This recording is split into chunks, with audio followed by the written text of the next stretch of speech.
Welcome viewer. Type identify and repair network problems.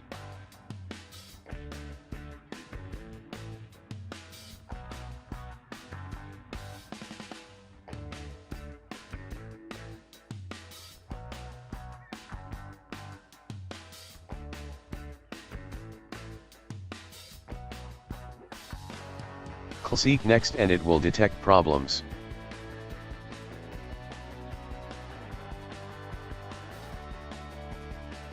Type CMD. Right-click to run as administrator.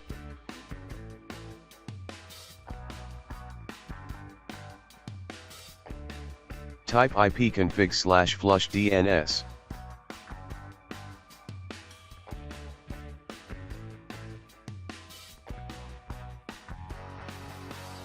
Press enter.